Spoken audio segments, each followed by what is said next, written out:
nessa noite, cumprimentar a toda a igreja com a paz do Senhor Jesus. Amém. Quantos trouxeram boca, digam amém. Amém. Quantos vieram para adorar a Deus, digam aleluia. Quantos estão vivos, digam glória a Deus. Amém.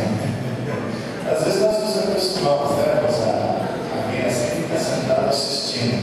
Só que o crente não vem na igreja assistir, tá? Quando nós vamos assistir, nós vamos ao cinema, vamos ao teatro, olhar, ver. Assistimos a banda aqui, que até quando o pastor me falou da banda, nós estamos orando na Argentina, que é um país apaixonado por música, mas não investe no sentido de preparar músicos. E o nosso sonho é Deus levantar um professor de música para ir lá passar uma temporada lá, pastor. E levar pelo menos uns 2 argentinos nossos lá, para nós formar uma banda, tá? Então, se alguém tiver chamada de Deus aí, tem uma época que é calor, de novembro até abril dá calor, tá? E depois é gelo. Quem gosta de frio vai no frio, quem gosta de calor vai no calor. Sabe que no mês de novembro, no dia 8 de novembro, deu 5 graus. Esse frio frio lá também. Mas nós precisamos muito, e eu sou apaixonado por música, porque a música nos rompe muitas barreiras, destrói muitas barreiras no mundo espiritual, né? Quando nós lemos a Bíblia, nós entendemos assim: Lúcifer, muitos crentes, por falta de conhecimento, o chamam até hoje de Lúcifer. Hoje ele não é Lúcifer, né? Apesar de que a palavra Lúcifer, ninguém coloca um filho de Lúcifer, porque acho que é feio, mas a palavra no hebraico quer dizer iluminado, né? Brilhante. Então, não colocamos esse nome de medo, parece que Satanás fica feliz quando nós nos chamamos de Lúcifer, né? E Lúcifer era o grande maestro celestial, e por isso ele odeia tanto a música. Essa igreja que investe em música, investe em bênçãos de Deus. Na igreja que tem música, tem a presença do Espírito Santo de Deus. Deus abençoe os músicos, os maestros que estão investindo nesses adolescentes, nesses jovens, nesses irmãos e irmãs. Que Deus os guarde, os abençoe, que possam realmente servir o Senhor com o nosso instrumento. Nós queremos agradecer ao pastor Jorge Dantas pelo carinho e também a liberdade de nos emprestar o seu púlpito nesta noite para ministrarmos a palavra de Deus. O irmão Rosinho e a sua família que estão cuidando de nós e também nos conduzindo até esse lugar, né? Eu quero ler uma palavra de Deus com aquele que tem Bíblia, e aquele que não tem deve comprar uma. Eu vi aí durante o tempo uma grande livraria, então todos devem ter uma Bíblia, né?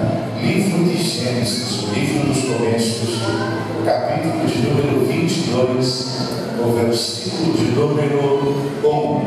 E eu disse ao irmão Morozinho, quando nós íamos descendo da Chapada, hoje estávamos fazendo turismo, nós pegando lá, na manhã missionária abençoada, e nós íamos descendo aí na Serra da Chapada, e eu disse para ele: Deus é tremendo, Deus acaba de falar comigo e está me dando uma mensagem tremenda para a igreja de hoje à noite.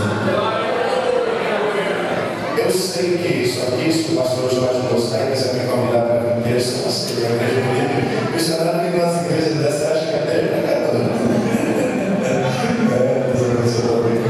Mas sabe que essa mensagem é uma mensagem muito tremenda. Deus me fez eu estremecer. É claro que eu não vou pregar na íntegra, eu vou pregar dentro do que Deus me deixar, dentro do que a ética me deixa também, eu pregarei, né? Mas se o Espírito de Deus quiser alargar o assunto, eu passo o microfone do pastor Jorge, vocês ficam dando glória com ele, porque ele é o pastor da igreja, certo? Deus abençoe. Quantos encontraram Gênesis 22, digam amém?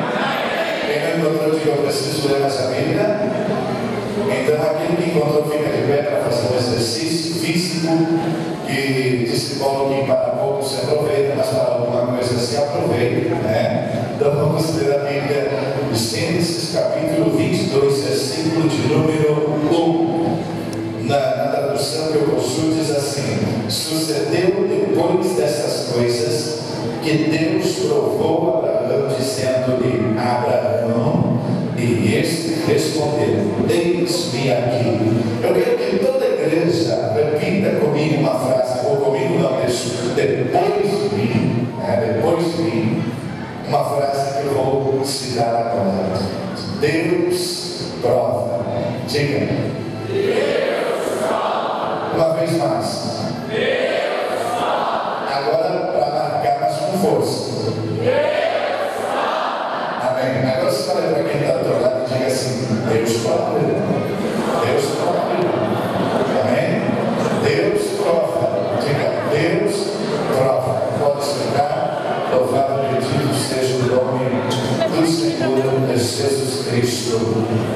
Meus prezados e queridos irmãos, para os leitores e conhecedores da Bíblia, o livro do Antigo Testamento, seus 39 livros, foram escritos na língua hebraica, e algumas passagens do arameu, do aramaico, melhor dizendo, e o Novo Testamento no grego. Então a palavra prova, aqui no Gênesis 22, está no hebraico, mas pelo livro do grego, esta palavra prova, que é dagmasso, esta palavra no grego quer dizer pôr a prova para aprovar, pôr em prova para aprovar, a fim de aprovar. Mas agora no hebreu, que foi a língua que foi escrito, é uma palavra chamada esta palavra tensará, T-S-A-R-A-P, se é refinar, comprovar e fundir.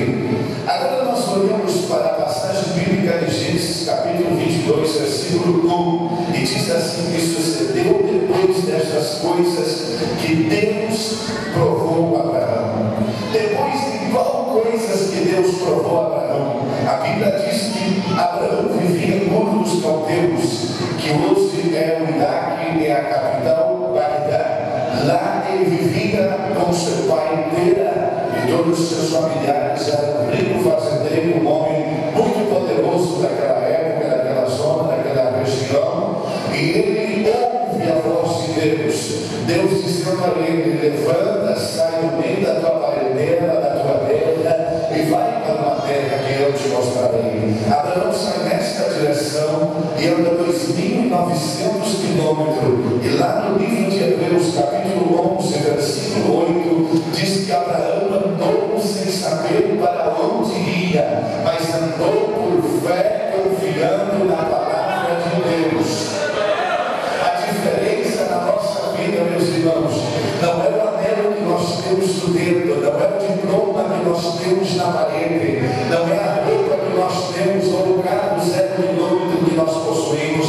A diferença que marca a nossa vida e a nossa história é a direção que nós estamos seguindo, para onde estamos indo, porque nós somos seres terrenais, estamos de passagem por esta terra, mas a nossa habitação está na glória, a nossa habitação está na cidade santa, preparada desde a fundação do mundo,